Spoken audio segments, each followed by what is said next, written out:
I want to welcome everybody.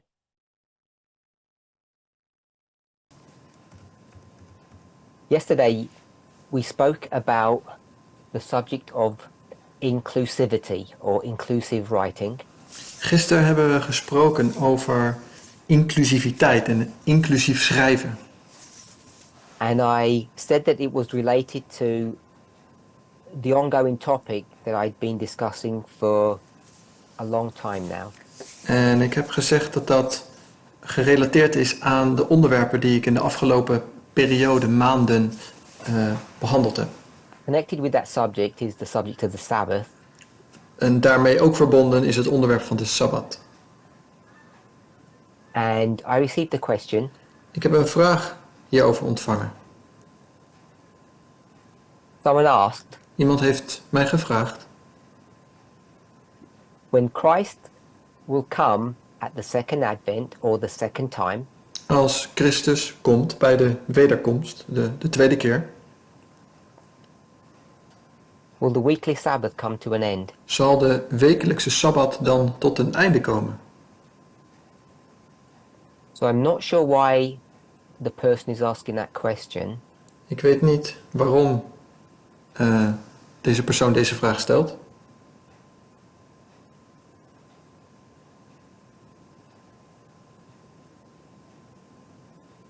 Either they are unaware of what inspiration teaches, Deze persoon is of dan wel onbekend met wat het or woord they daarover think there leert. has been some change, I guess, in my thinking.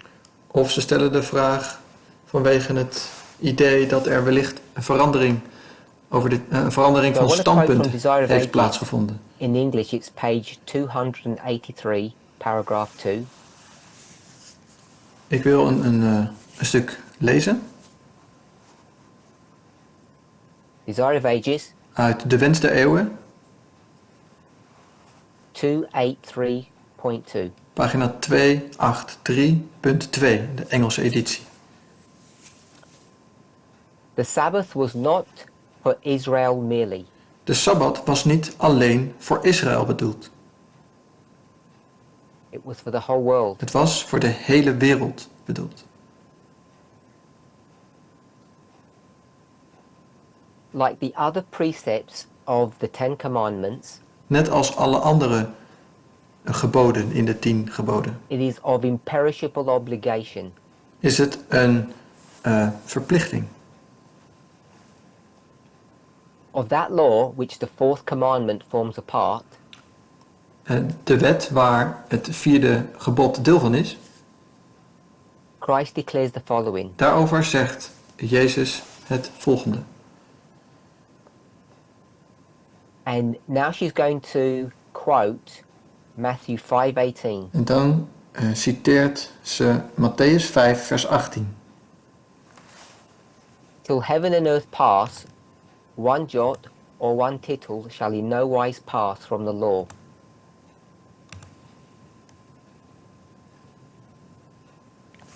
Totdat de hemel en de aarde voorbij gaan, zal er niet één jota nog een titel So van de basically it wet means that there'll be voorbij no gaan. change in the law. En dat betekent eigenlijk, er zal geen verandering in de wet plaatsvinden. He then comments on this verse. Dan wordt daar over dit vers een commentaar So long gegeven. as the heavens and the earth endure,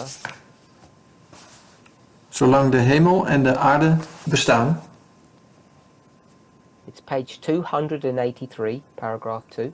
Pagina 283, paragraaf So long 2. as the heavens and the earth endure, Zolang als dat de hemel en de aarde bestaan.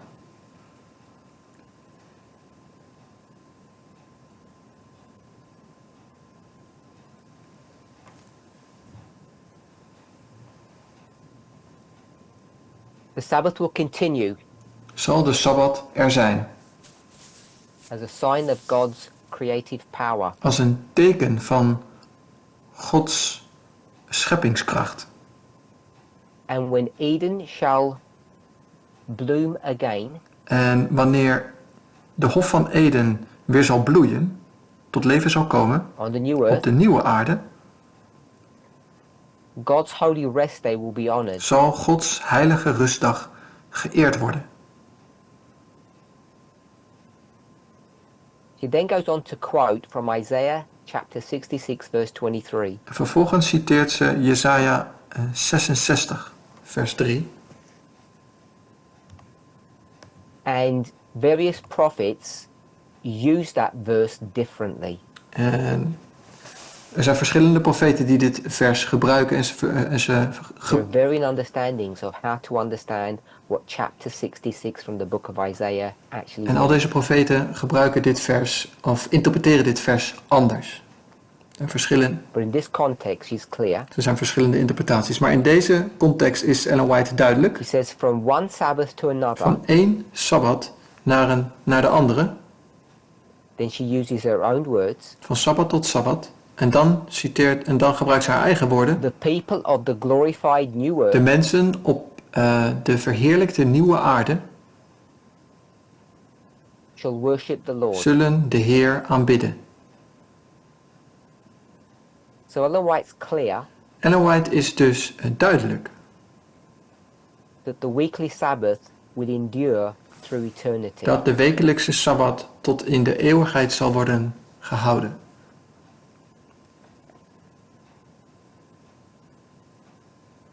So I'm not sure why the questioner is asking that question. Ik weet niet precies waarom deze vraag precies is gesteld. Because that's a standard Adventist understanding. Want dit is eigenlijk een standaard Adventistische leerstelling. And I'm not aware of any change in thinking on that subject within the movement.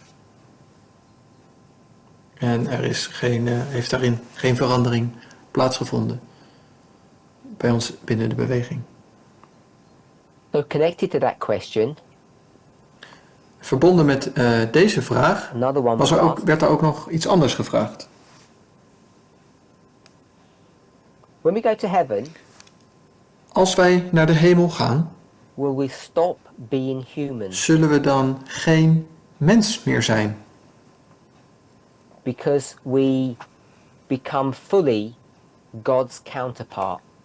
Omdat we dan Gods volledige counterpart zullen zijn. I don't know how each of you view that question. Ik weet niet hoe een ieder deze vraag bekijkt. Now this is not so straightforward. Nou, het is niet zo. I want to quote from some selected portions through the Spirit of Prophecy. Ik wil een aantal citaten van de Geest der Profetie voorlezen. And there are many passages that you could find depending upon your search criteria. En je kunt op verschillende citaten uitkomen. Dat hangt een beetje af van je zoekopdracht. This is taken from Desire of Ages, page 23. We lezen nu uit De Wens der Eeuwen, pagina 23, Engelse editie.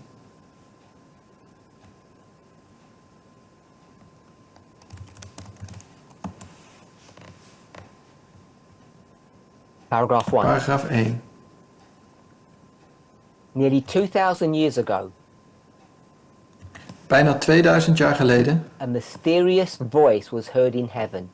Was een mysterieuze stem uit de hemel, klonk een stem. The voice was heard coming from the throne of God. Een stem vanaf de troon van God.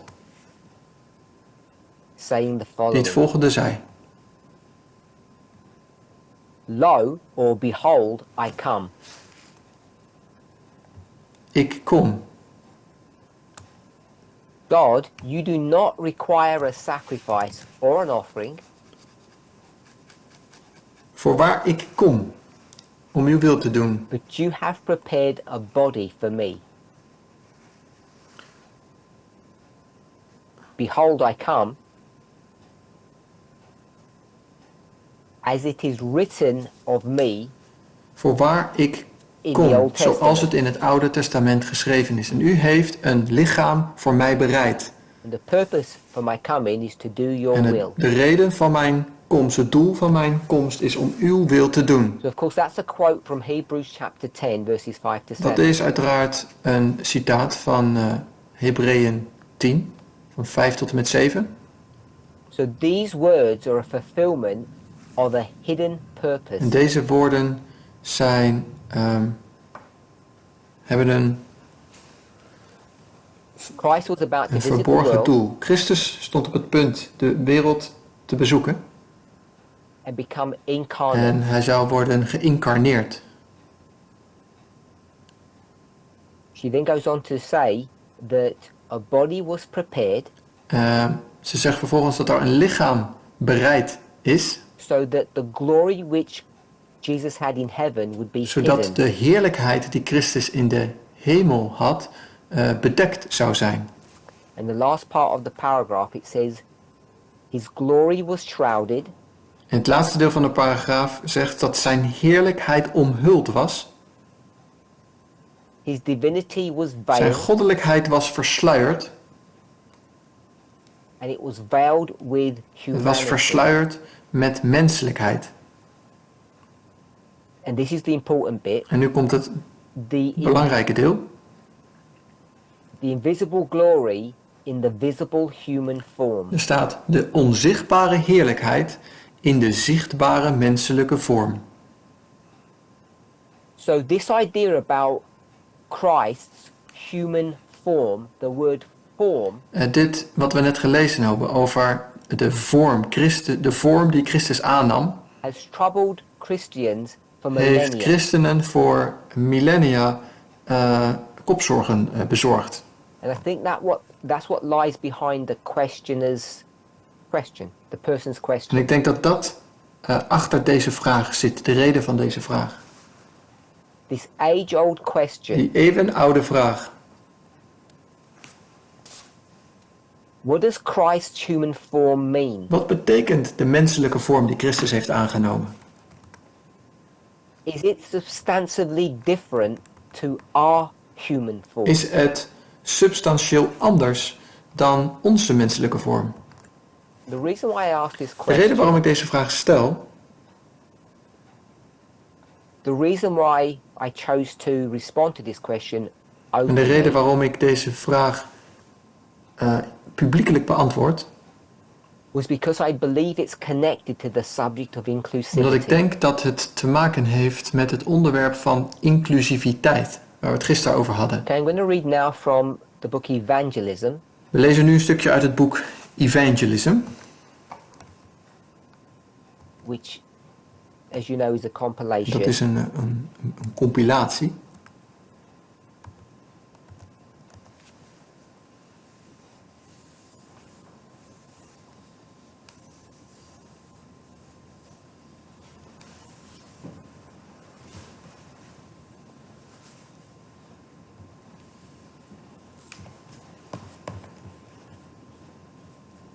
Give me one moment.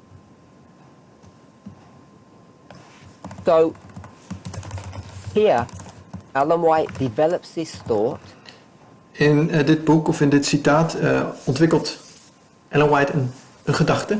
It speaks, the subtitle is Erroneous Teachings. De subtitel is foute leerstellingen. I'm going to cut into the verse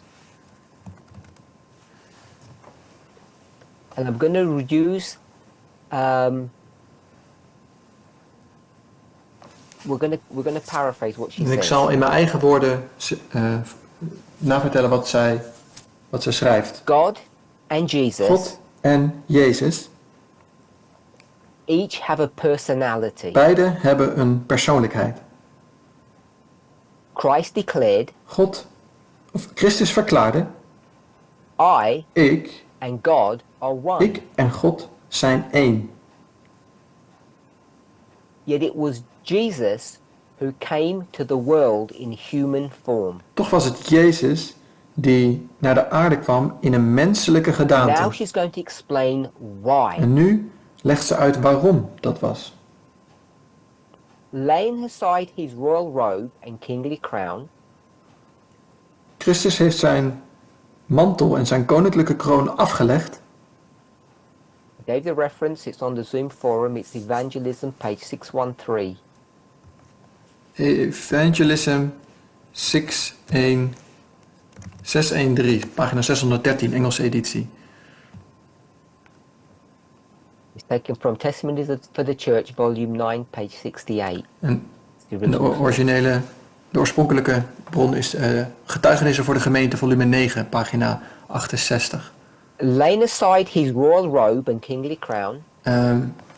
Het neerleggen van zijn koninklijke mantel en zijn koninklijke kroon. Jesus clothed his divinity with humanity. Kleedde hij zijn goddelijkheid, bedekte hij zijn goddelijkheid met menselijkheid. Another reason why. En nu komt er een volgende reden waarom dat is gebeurd. Dat de goddelijkheid werd bedekt. That humanity, opdat de mensheid, you and I, dat zijn u en ik, through Christ's infinite sacrifice, door Christus oneindige offer, so that sacrifice is both his death, en dat offer is as a human being, dat offer is zowel de dood als een, as well as the sacrifice of becoming human. Dus dat offer is het worden van een mens, maar ook het sterven als een mens. Through this sacrifice, Dus door dit oneindige offer we, humanity, hebben wij, de mensheid, might become partakers of the divine nature. Zouden wij deel kunnen krijgen aan de goddelijke natuur. And escape the corruption that is in the world. En het verderf dat door de lust in de wereld is, kunnen ontsnappen. Lust. Door lust. So here she gives another explanation. Hier geeft ze dus een andere uitleg. Not the first one that we Niet de read. eerste die we lazen. That we might be destroyed by Christ's divinity. Dat we door Christus goddelijkheid vernietigd worden. But now the reason given, maar nu is that we might partake of divinity. Nu zegt ze dat ook wij deel mogen uitmaken van die goddelijkheid. In order for that to happen, en om dat te laten gebeuren, the Christ had to give an example. Moest Christus een voorbeeld geven. That divinity had to be hidden in humanity. Dat die goddelijkheid verborgen moest zijn in menselijkheid. Or as it says in the passage, clothed. Of zoals het in het citaat staat, dat het bedekt moet zijn. Or a phrase that Ellen White may use in another place. Of zoals het in een andere plaats staat waar Ellen White erover schrijft. The house in which we Het huis waarin wij wonen. Now, A.T. Jones has developed this theology along with Wagner. A.T. Jones heeft deze theologie samen met Wagner ontwikkeld. And their argument can be summarized in the following short statement. En hun argument kan op de volgende manier besproken worden. Not a question about the divinity. Het is niet een vraag over. It's about the reality of the humanity that Christ took upon himself. De vraag gaat niet over de goddelijkheid, maar over de menselijkheid die Christus aannam. Whether it was real, of deze werkelijk was. And whether it was the same humanity that we en possess. Of die menselijkheid hetzelfde was als die wij hebben aangenomen. And I've done many studies on this in the past. Ik heb in het verleden veel studies gedaan over dit onderwerp. So, if we understand the purpose of Christ's second advent,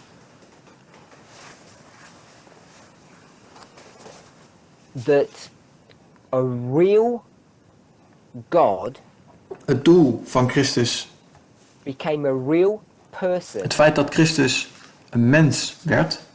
So that real people such as ourselves. En dat dus wij ook mensen zoals wij zelf. Might also partake or have possession of the divine nature. Dat wij deel kunnen worden van die goddelijkheid. Dat was het doel van Christus menswording. Must then the following must Als dat be zo is, true. dan moet het volgende ook waar zijn. Christ's divinity and humanity were true and genuine. Dan waren Christus goddelijkheid en menselijkheid beide waar en Therefore, klopten. our humanity and our divinity must also be of the same In dat geval nature. moet ook onze menselijkheid en onze goddelijkheid van dezelfde natuur zijn als die van Christus. And in the book Steps to Christ, page 14, In het boek Schreden naar Christus, pagina 14, Engelse editie. I'm actually reading from the book Heaven, page 73, which is a Ik lees devotion. eigenlijk van een ander boek, een devotional, het boek Heaven.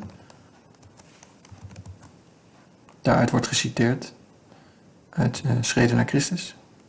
I'm assuming we will understand how to interrogate the spirit of prophecy Ik ga ervan uit dat we allemaal begrijpen hoe de geest der profetie and the difference werkt. between original sources and Het verschil compilation. tussen oorspronkelijke bronnen en compilaties. So the subtitle here is One with the Race He Has Redeemed. De ondertitel in dit boek is één met het menselijk ras. God loved the world God had de wereld lief, so much so that Jesus was given to us. dat Jezus aan ons werd gegeven. Not only to live amongst Niet us, om alleen onder ons te leven not only to die for en niet us. alleen om voor ons te sterven. Christ was given to Christus us. is aan ons gegeven. Christ was to identify himself with the interests and needs of humanity.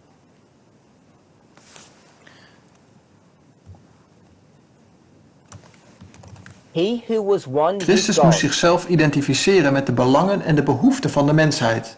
chose to identify himself with us, Hij die één was met God, becoming one with us.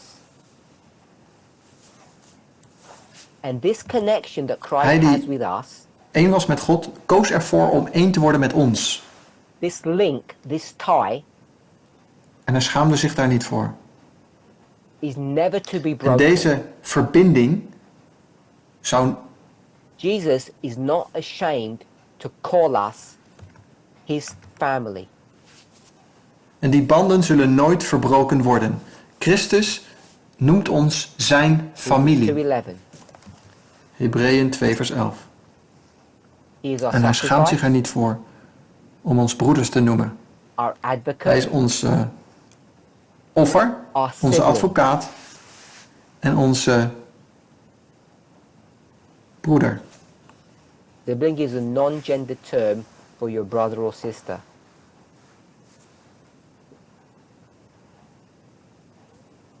Bearing our human form. Hij draagt onze menselijke vorm. The term human form is the same one Ellen White used in the earlier reference I gave. Dit is dezelfde term die Ellen White in de eerdere citaat wat we lazen gebruikte. Jesus was a real God and a real human. Jezus was echt God, maar ook een echt Just mens. as we are and will be true humans, Net als wij dat zijn en zullen zijn. Ware, werkelijke mensen partakers of the divine nature. die deelnemen in de goddelijke natuur. So Jesus will bear this human form, our human form, Dus Christus draagt die menselijke natuur, onze menselijke natuur, before God's throne. voor de troon van God. That is between the first and second advent. Dat is tussen de eerste en de tweede And komst. then going forward after the second advent En na de wederkomst and through eternal ages, en tot in de eeuwigheid one with the race he has redeemed. zal hij één zijn met het ras dat hij heeft child verlost. of humanity. Een kind And then der she says mensen. the reason for all of this.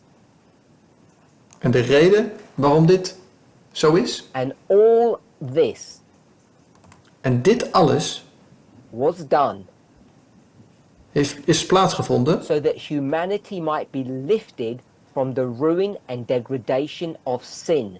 opdat de mensheid zou worden verheven uit het verderf en de vernedering van de That zonde. humanity might reflect the love of God and share the joy of holiness.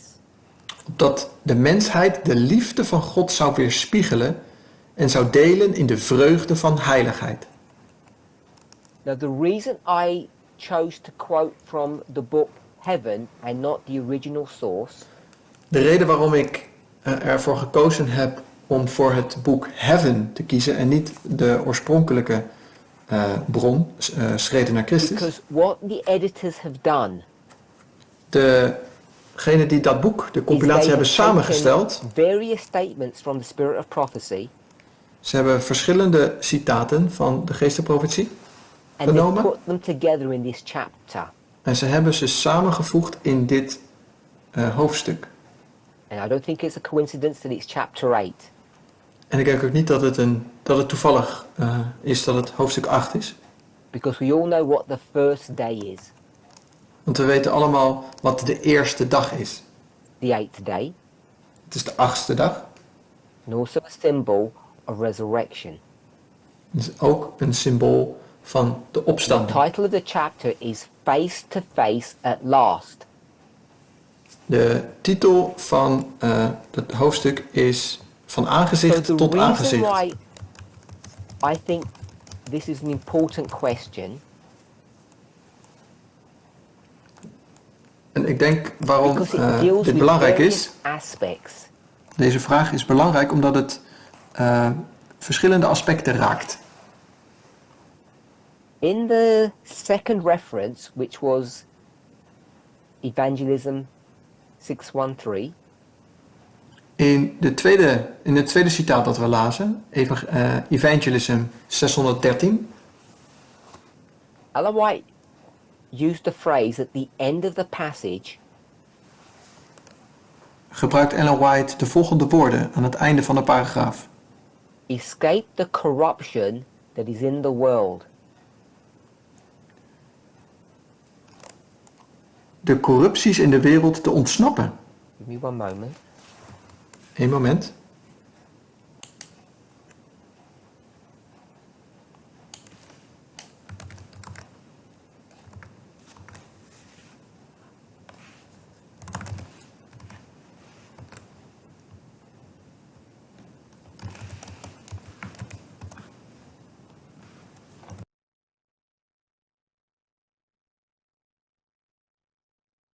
So she's quoting from 2 Peter chapter 1 verse 4.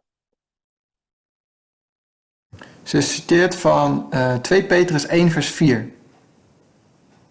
We have exceeding great and precious promises.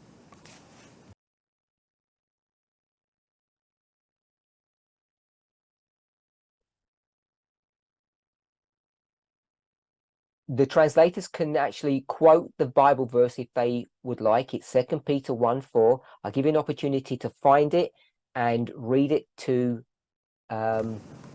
your members. Oké, ik zal voorlezen uit 2 Petrus 1 vers 4. Door welke ons de grootste en dierbare beloften geschonken zijn, opdat gij door dezelfde de goddelijke natuur deelachtig zoudt worden, nadat gij ontvloden zijt het verderf dat in de wereld is door de begeerlijkheid, It's door de lust. through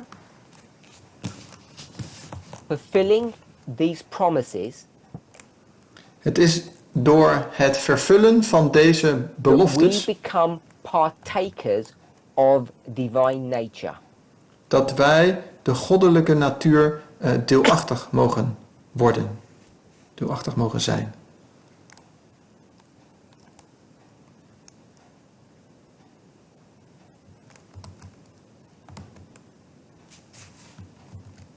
That word partaker means someone who shares. woord deelachtig betekent in de King James Bijbel, deelachtig betekent iemand die deelt. The divine nature that God possesses. Ze delen dus dezelfde natuur. De natuur van God wordt gedeeld. De vraag die wij ons moeten stellen is if that is real divinity or a fake divinity. De vraag is dat dan een echte goddelijkheid of een nep goddelijkheid? En we moeten voor onszelf, dat concept moeten we voor onszelf begrijpen. That is only part of the promise. Want dit is slechts een deel van de belofte. Because the other part of the promise, want het andere deel van de belofte is that having partaken or shared in this divine nature, deel hebben in deze goddelijke natuur, and each of us needs to be clear when that happens. En voor ons moet ook duidelijk zijn wanneer dat plaatsvindt. Either here in this mortal body, dat is of hier in dat sterfelijke lichaam, or in eternity in our immortal bodies. Of in de eeuwigheid in ons onsterfelijke lichaam. The second part of the verse says, having escaped the corruption. Het tweede deel van het vers zegt, this corruption that is in the world. Het verderf te ontvluchten. Het verderf dat in de wereld is. Come into the world through lust. En dat verderf is in de wereld gekomen door lust of begeerlijkheid.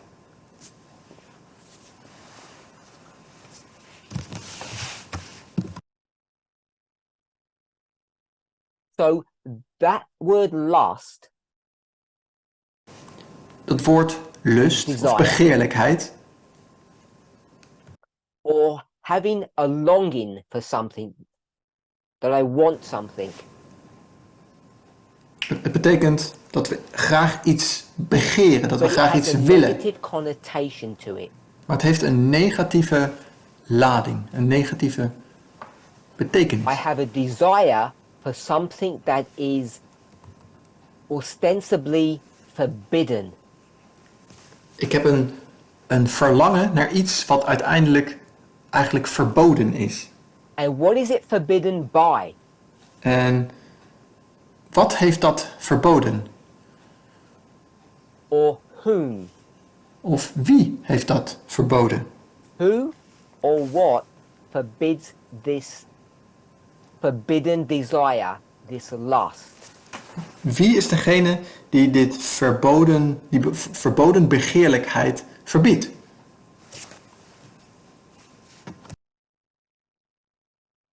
So, I want to try something now. Ik wil eventjes iets uitproberen. A bit of logistics. Even kijken of het werkt. I want to ask somebody the answer to my question. Ik wil iemand vragen. We're going to see if this works. If it doesn't, then I'll answer the question and we'll move on. Ik wil aan iemand persoonlijk vragen, antwoord te geven op mijn vraag. Even kijken of dat technisch haalbaar is. I hope none of you mind me asking you without notice.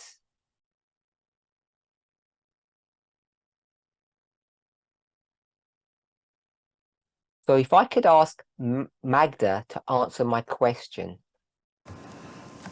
Ik wilde aan Magda vragen om mijn vraag te beantwoorden. Before she answers it, she can repeat what my question is. En voordat ze antwoord geeft, wil ik haar vragen eerst de vraag te herhalen.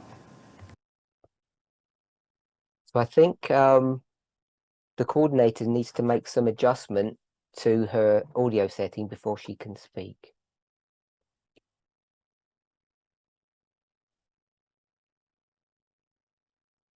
Yes. So Magda, if you can tell me what the question is and tell me what your answer is. Magda, kan je me vertellen wat de vraag is? Can you repeat En the daarna question? het Sorry. antwoord.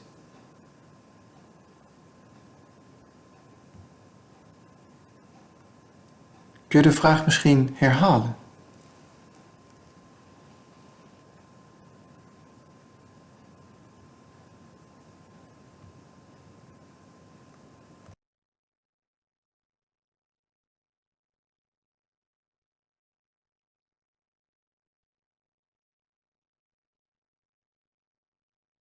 Okay, I'll ask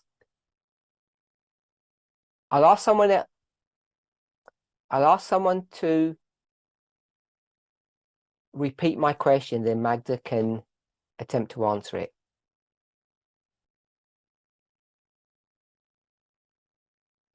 Emma, what's the question? You said that the word lust has negative connotations, and that implies that it's a desire for something forbidden. And then you asked, who or what is it forbidden by? So my question is Mijn vraag is het volgende. related to the word lust Mijn vraag gaat over het woord lust of begeerlijkheid. and the implication En de implicatie is that this lust is a desire that's forbidden. is dat deze begeerlijkheid verboden is. My question is, who or what forbids this? Mijn vraag is wie of wat How do we verbiedt dit? understand that? Hoe begrijpen wij dat? It's forbidden by God. Het is door God So verboden. Magda says that it was forbidden by God, Magda zegt dat het door God verboden is. and I hope we all know that yes, that's the right answer. En ik hoop dat we allemaal begrijpen dat dat het juiste antwoord is.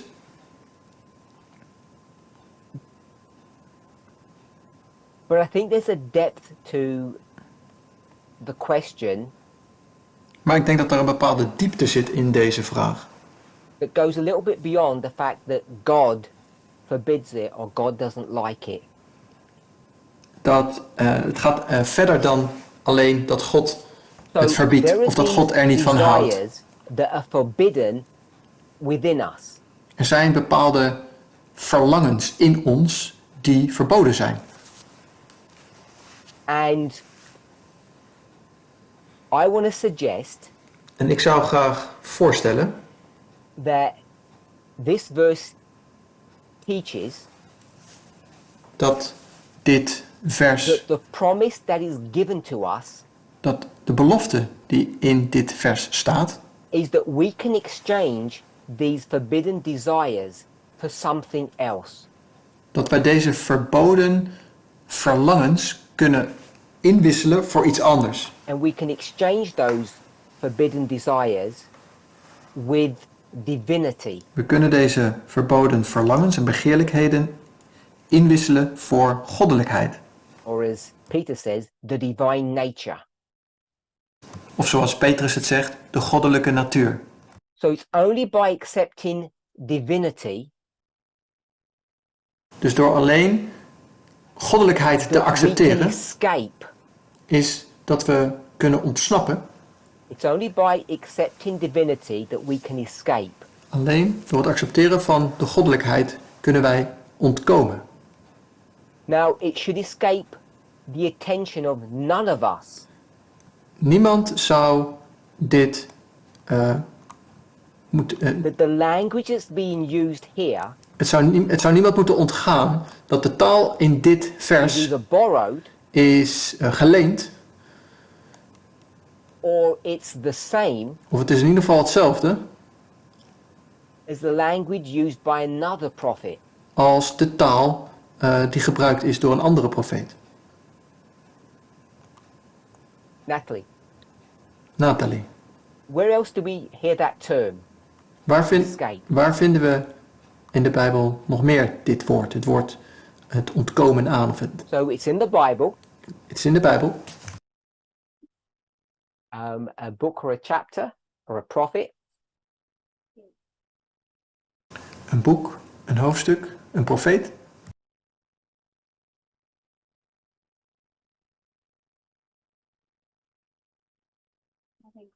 Okay, so I have a few people here and Natalie isn't sure. Er zijn hier een aantal mensen aanwezig en Nathalie weet het niet zeker. Weet het antwoord niet. So I can see there's a group and I have Dickens in that group. Oh, one moment, Natalie. Daniel. Okay, so Natalie, Natalie says Daniel chapter 11. Nathalie weet het antwoord toch. Ze zegt het is Daniel hoofdstuk 11. The two members who were with Dickens have said yes, that's the answer they were going to give. En dat is wat andere mensen ook hadden willen zeggen. So as soon as you get to Daniel 11, we all know the verse. Zodra je in hoofdstuk 11 komt van Daniel, dan weten we allemaal over welk vers we het hebben. 41. We hebben het over vers 41. There are people that are going to escape out of his hand. Er zijn mensen die zullen ontkomen uit zijn hand. Now we know We weten allemaal that escaping happened under the midnight cry, or what we term the loud cry. We weten allemaal dat ontkomen aan, dat ontsnappen, gebeurt ten tijde van de luide roep. So what I want us to understand Wat ik wil dat wij begrijpen, is that in the history of the loud cry, or the midnight cry, depending on what term you want to use, in de tijdsperiode van de luide roep, there is an exchange happening. vindt er een uitwisseling plaats. Slavery for freedom, Slavernij voor vrijheid. and because we know that there is also an exchange of freedom for slavery. Maar we weten ook dat er een uitwisseling plaatsvindt van mensen van vrijheid naar slavernij. We've taught this for many years, We zeggen dit al heel lang, al jaren. and I still hold that this understanding is true and correct. En ik geloof dat dat nog steeds klopt. But what I want to point out is that Peter uses the same model Maar wat ik wil laten zien is dat Petrus hetzelfde model gebruikt. when he speaks about escaping. Als hij het heeft over ontkomen of So ontsnappen. now, this person in Peter, De persoon waar Petrus over spreekt, who is going to escape, die ontkomt.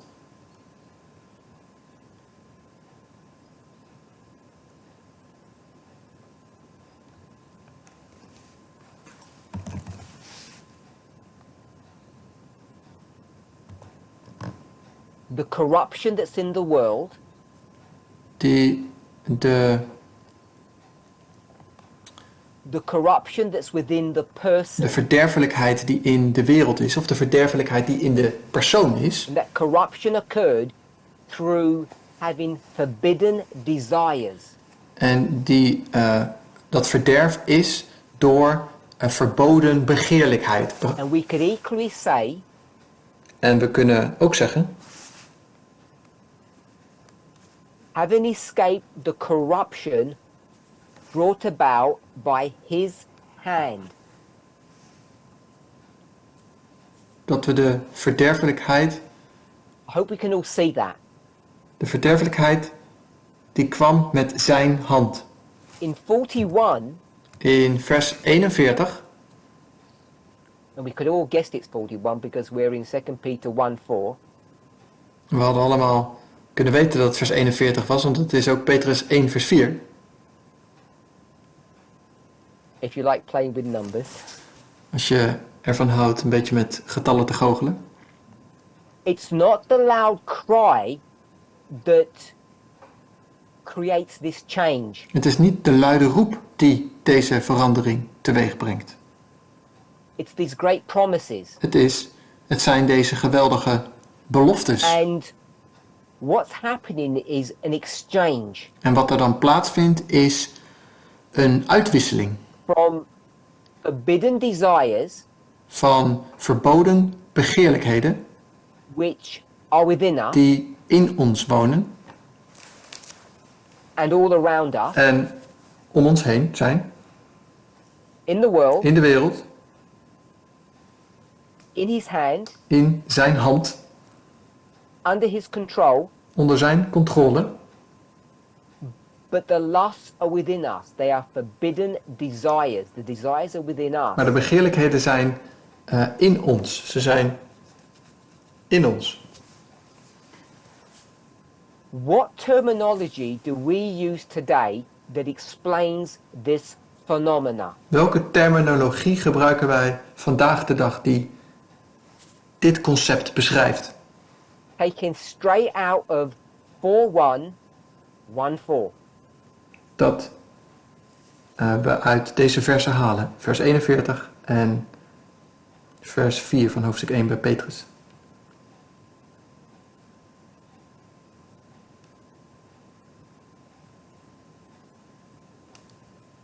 Any thoughts, anyone? Iemand die iets wil delen, gedachten of opmerking?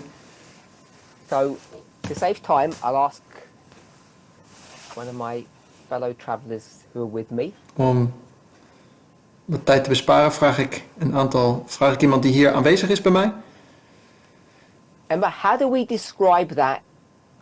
What phraseology or terminology do we use to explain that today, in today's language?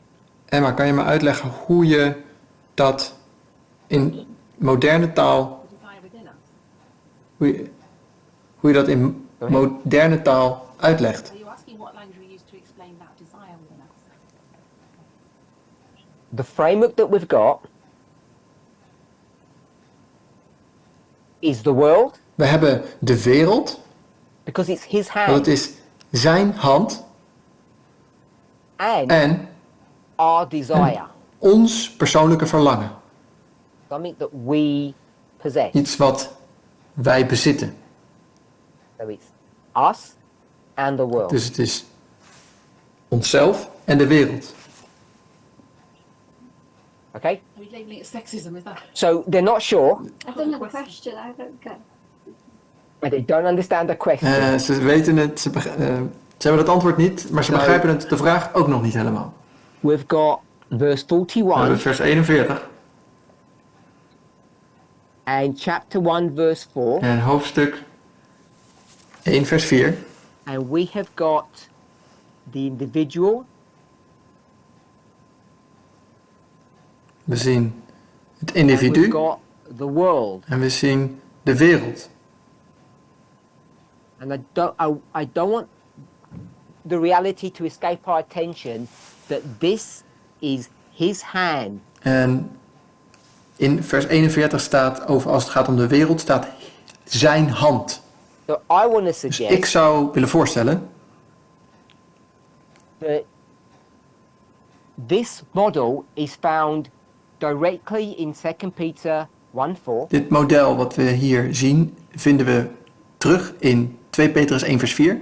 and the way we speak about it today En de manier waarop we daar vandaag de dag over spreken, the language that we use taal die wij gebruiken,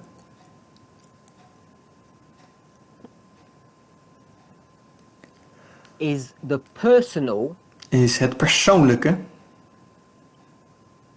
is is political. politiek. I hope we can see that. Ik neem aan dat we dit allemaal begrijpen. That there's an individual experience Dat er een individuele persoonlijke ervaring that is is, connected to what's happening in society, in the dat world. verbonden is aan hetgene dat er in de wereld, in de maatschappij gebeurt. And I think that's important for us to En ik denk understand. dat het belangrijk is dat we dat allemaal begrijpen. Because I've spoken about individuals in the Ik movement, heb het gehad over individuen in de beweging, mostly men, voornamelijk mannen, who have a die problem een probleem hebben. that they are individually being Dat mistreated ze op individueel niveau niet goed behandeld zijn. Dat ze marginalized, gemarginaliseerd zijn or disenfranchised. of aan de kant gezet zijn.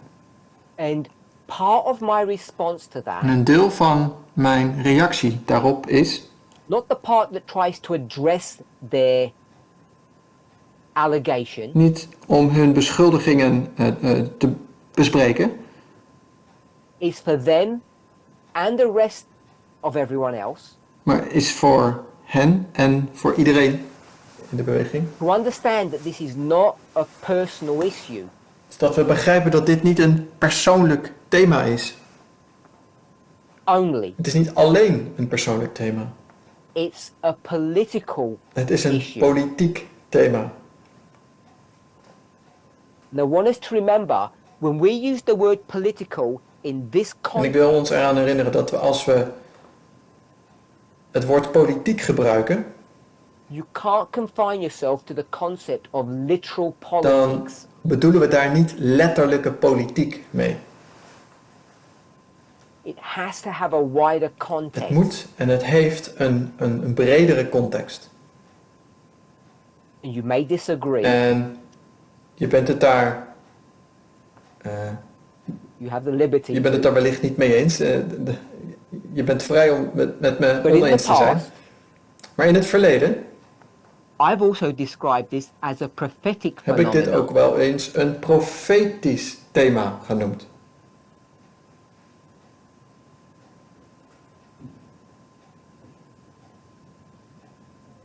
So, we have a promise We hebben een belofte at the loud cry. bij de luide roep. There's an offer for an exchange to Zal happen er een uitwisseling plaatsvinden. through a promise that was given by God. Een belofte die door God is gegeven. And I believe that was Matthew 5:18. En als ik het goed heb, is dat Matthäus 5 vers 18.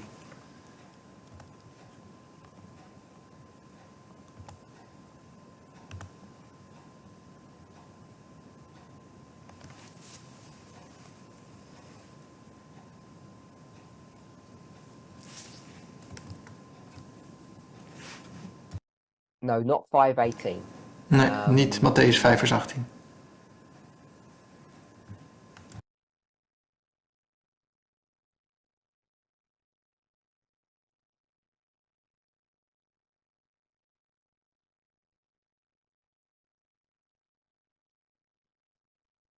Hebrews 10 chapter 5, sorry, Hebrews 10:5.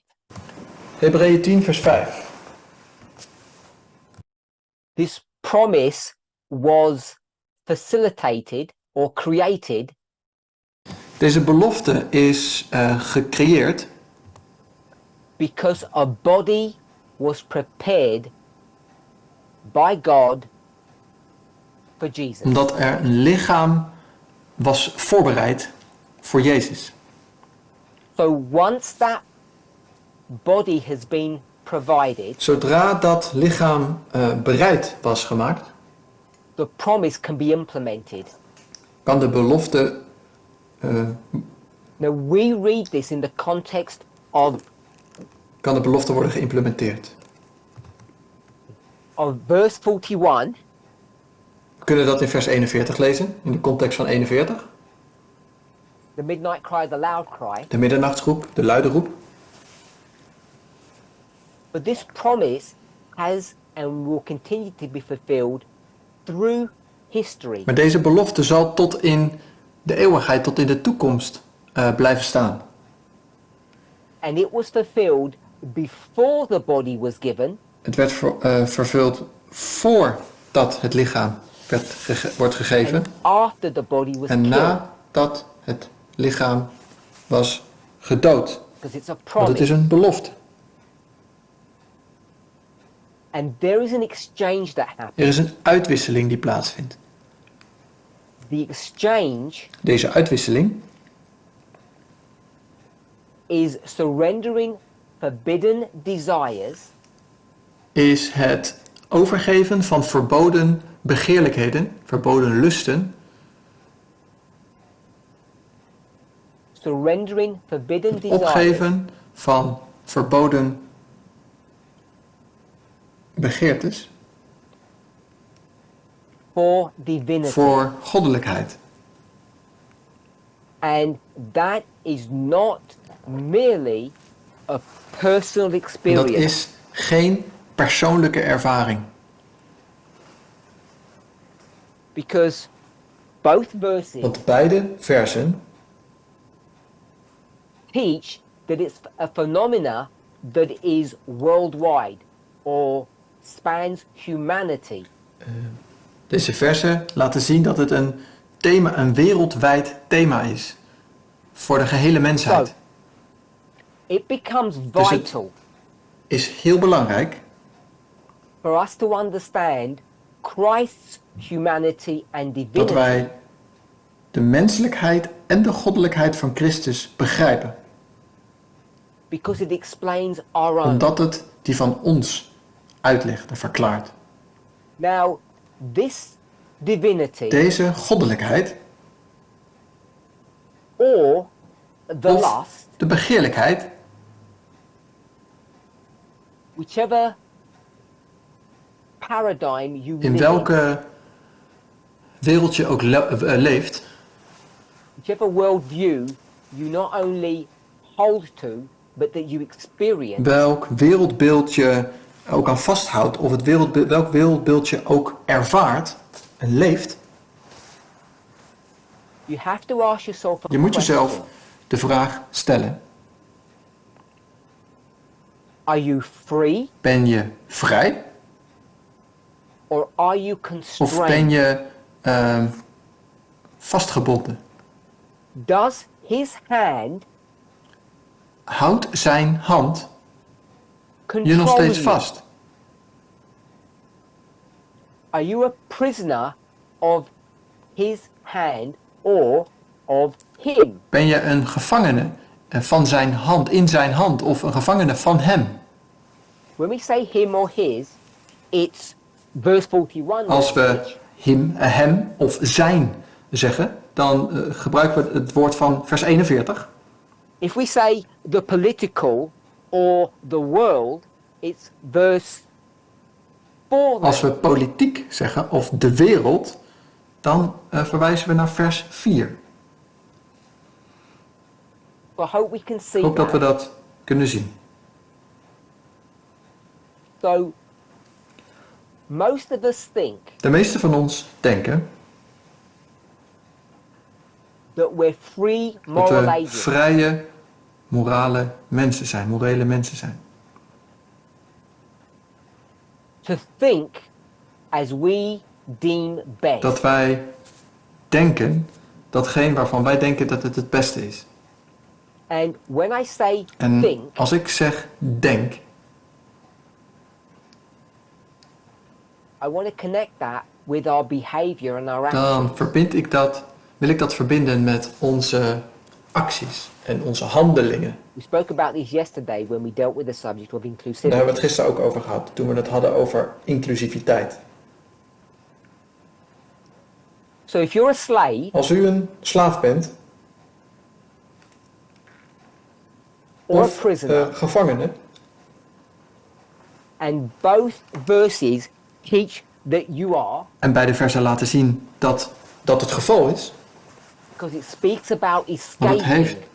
het gaat over ontsnappen aan.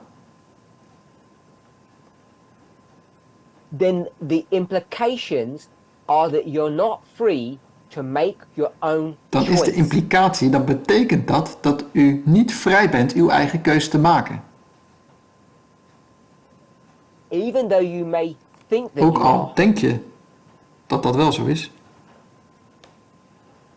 I haven't watched the movie, Ik heb de film niet gezien, but it sounds to me maar like het the klinkt Matrix. een beetje als de film The Matrix. We're living in a We world leven in een wereld where we have the semblance of autonomy, waarin we denken vrijheid en autonomie te hebben, but he maar controls hij us. heeft ons in zijn macht. And it's done in En het such wordt a op way zo'n manier gedaan that we're not even dat we het aware niet of eens it. in de gaten hebben. And the only time you realize you're in En de conflict enige keer dat je realiseert dat je in conflict bent, excuse my ignorance, en sorry voor mijn onwetendheid, that happens when you take one of the tablets. I don't know if it's the red one or the blue one. de enige keer dat je realiseert dat je in een conflict zit, is dat je de blauwe of de rode pil, ik weet niet meer welke het was in de film, dat je die pil moet nemen. It all becomes a living reality Dan wordt het een levende werkelijkheid. once you partake of the divine Zodra nature. je deelneemt in de goddelijke natuur. And I think it's important En for us ik to denk dat see het that. belangrijk is om dat te zien. So I ask that you pray for me. En ik vraag dat u voor mij bidt als we As we deze close. presentatie sluiten. So I can Dat hold on ik to deze that gedachte thought, kan vasthouden develop it into our next om het study. verder te kunnen ontwikkelen in onze volgende studie. Laten Let's we close with prayer. afsluiten met gebed.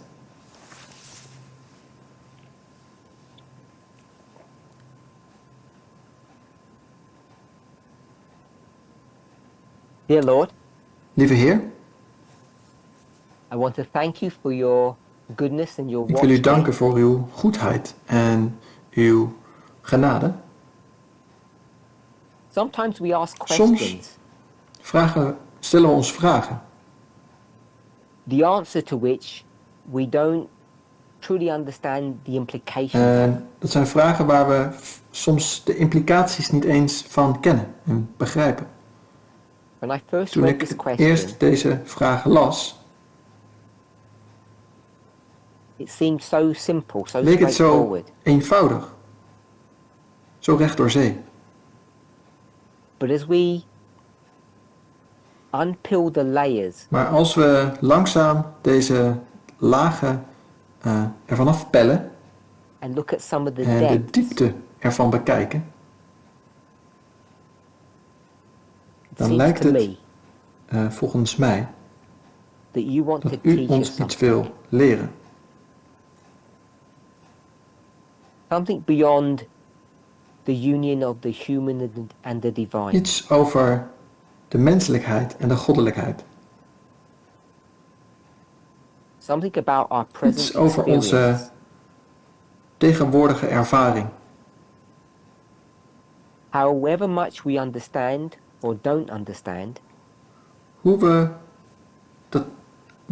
wat we begrijpen en ook niet begrijpen. I hope that Ik each hoop of us, dat in ieder van ons